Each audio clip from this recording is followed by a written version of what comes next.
Hi guys, Scott here from TEPIS Paranormal, and I'm back with day 25 of the TEPIS Paranormal Christmas Advent Calendar. So it's Christmas Day, so Merry Christmas to everyone watching, and let's get into today's episode. The historic Bethlehem Hotel. Located in the town of Bethlehem, Pennsylvania, the Hotel Bethlehem is a historic hotel that's been on the site since 1794. Since this time, the hotel on the site has been known by several names, but has always been a hotel. Prior to the initial hotel's construction in 1794, however, the site was home to the first House of Bethlehem, which was built in 1741 by Moore of Irons. It's said that the Moore of Irons patron, Count Nicholas von Zinzendorf, sang a hymn about Bethlehem from which the town was named. In 1919, the building began serving as temporary housing and accommodation for soldiers returning from the battlefields of World War I. Since its founding in 1794, the hotel was known as the Golden Eagle Hotel. However, in 1921, Bethlehem Steel president Charles M. Schwab made the decision to build a more modern 200-room hotel to replace the Eagle. At this point, the hotel was renamed the Historic Hotel Bethlehem. During this construction, a number of different amenities appeared inside the hotel, with a barber shop, a shoe shine, a cigar shop, and a club room, which is the modern equivalent of a fitness centre, all appearing within. The hotel finally reopened in 1922 and stood as one of the most beautiful buildings in all of Bethlehem. Over the years, the hotel has housed a number of famous visitors. These include Amelia Earhart, who flew her plane to Bethlehem in order to attend a banquet in her honour at the hotel. Businessmen Henry Ford and Thomas Edison also both stayed at the hotel at various points, as well as a number of American presidents, with Dwight Eisenhower, Gerald Ford, John F. Kennedy and Bill Clinton all visiting the hotel. Furthermore, Charles Schwab's close friend, UK Prime Minister Winston Churchill, also visited and stayed at the hotel while visiting Schwab's steelworks.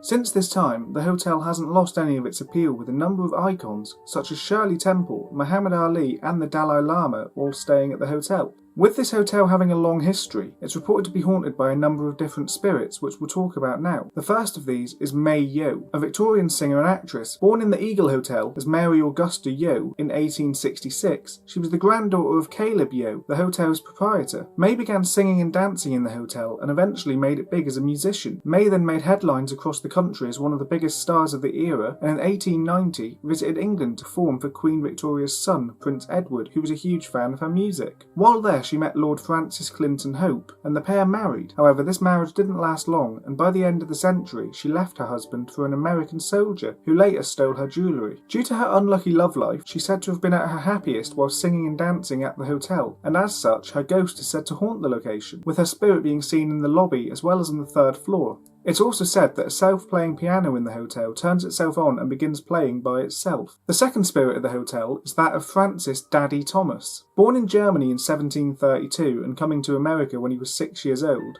Moravian Bishop Spangenberg is said to have made a particular impression on him at a young age. As a younger man, Francis was thrown from his horse so hard that he broke his neck, but survived. Francis settled down as a cabinet maker and got married, however had no children of his own, though he did help raise 3 children of the missionary that were sent to Bethlehem for education. He spent the rest of his life attending to visitors and passed away in 1822, but his spirit is still said to attend to visitors in the location and is seen in the boiler room of the hotel to this day.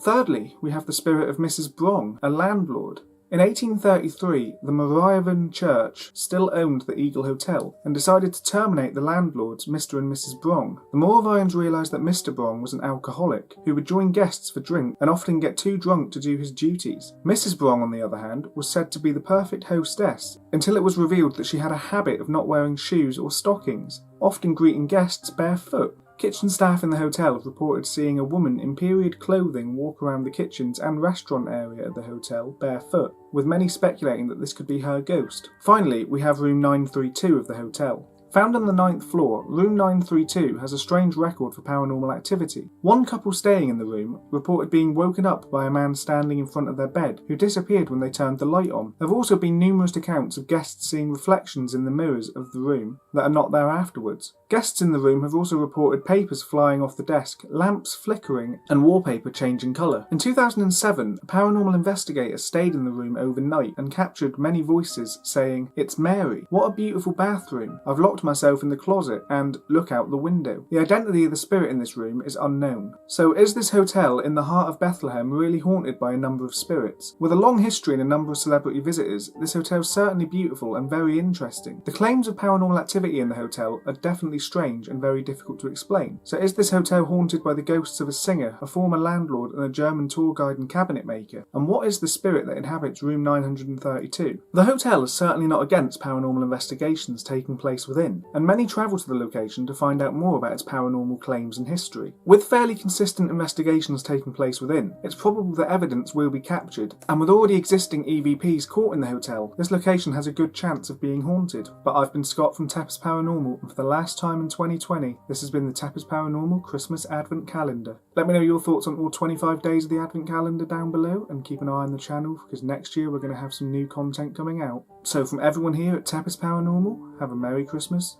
and I'll see you later.